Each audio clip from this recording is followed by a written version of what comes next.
बड़ी खबर, फरीदाबाद की अल फलाह यूनिवर्सिटी की फंडिंग और उसका दुबई कनेक्शन रडार पर आ गया है। जांच एजेंसी एनफोर्समेंट डायरेक्टरेट जल्दी ही इस मामले में एक केस को टेक ओवर करने वाली है।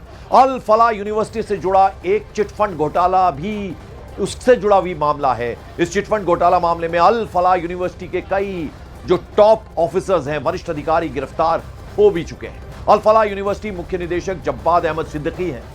सिद्दीकी और उनके परिवार से जुड़े कई लोग पहले इस मामले में गिरफ्तार हो चुके हैं। तो ये बड़ी जानकारी अब आ रही है। अल फलाह यूनिवर्सिटी की फंडिंग को लेकर यूनिवर्सिटी से जुड़ा एक चिटफंड घोटाले का केस भी सामने आ चुका है। और आपको बता दें कि अहमद सिद्दीकी जो कि डायरेक्टर है, निदेशक है, यूनिवर्सिटी के मुख्य निदेशक हैं, उनकी गिरफ्तारी हो चुकी है। उनके परिवार से जुड़े कई लोग पहले इस मामले में गिरफ्तार हो चुके हैं। तो ये अहम जानकारी अभी सामने आ रही है। रडार पर अब दुबई कनेक्शन भी है, यानी किस तरह से फंडिंग हो रही थी इस यूनिवर्सिटी को, इस तमाम तरह की जानकारी अब सामने आ रही है। तो आपको बता दें, ये महत्वपूर्ण जानकारी हम आपको दे रहे हैं वो ये कि अल फलाह यूनिवर्सिटी में अब चिटफंड घोटाले का मामला भी अब सामने आया है। इस चिटफंड घोटाला मामले में अल फलाह यूनिवर्सिटी के कई सारे जो टॉप ऑफिसर्स हैं, वरिष्ठ अधिकारी हैं, वो पहले गिरफ्तार हो चुके हैं।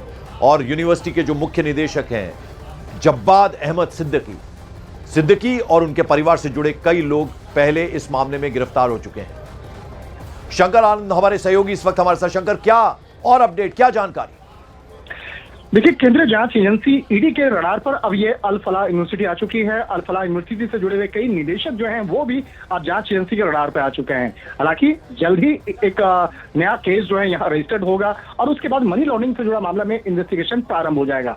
जिस तरह से अल फलाह यूनिवर्सिटी की अगर बात करें तो इसका एक चिटफंड का भी पुराना एक मामला था। चिटफंड से जुड़े हुए मामले में अल फलाह यूनिवर्सिटी के कई निदेशक जो है पहले गिरफ्तार हो चुके हैं और वो तिहाड़ जेल की सजा भी काट चुके हैं और काफी वक्त वहां पर तिहाड़ जेल में रहने के बाद फिर उसके बाद हालांकि उन्हें जमानत जरूर मिल गया था। लेकिन अभी पिछले कुछ समय से जिस तरह से अल फलाह यूनिवर्सिटी से जुड़े हुए कई उसके जो बोर्ड मेंबर हैं, उसका दुबई कनेक्शन निकल के आया है। दुबई में उसकी कई चल और अचल संपत्तियां हैं। तो चल और अचल संपत्तियां दुबई में कैसे अर्जित की गई और किस तरह से वहां दुबई में वहां पे रह रहे हैं, किस तरह से वहां पे चल अचल संपत्तियों को वहां पर तैयार किया गया है, तो ये भी अब जांच एजेंसी के रडार पे आ चुका है। और इसके साथ ही जो यूनिवर्सिटी है उसके बनाने में जिस तरह से कुछ नए कनेक्शन सामने आए थे, जिसको तैयार करने में जिस तरह से कनेक्शन सामने आया था, तो कुछ राजनीतिक कनेक्शन भी सामने आया है, जिससे जल्द ही इस मामले में आगे इन्वेस्टिगेशन का दायरा बढ़ाया जाएगा। Thank you so much Shankar Anand, इस तमाम अपडेट, इस जानकारी के लिए।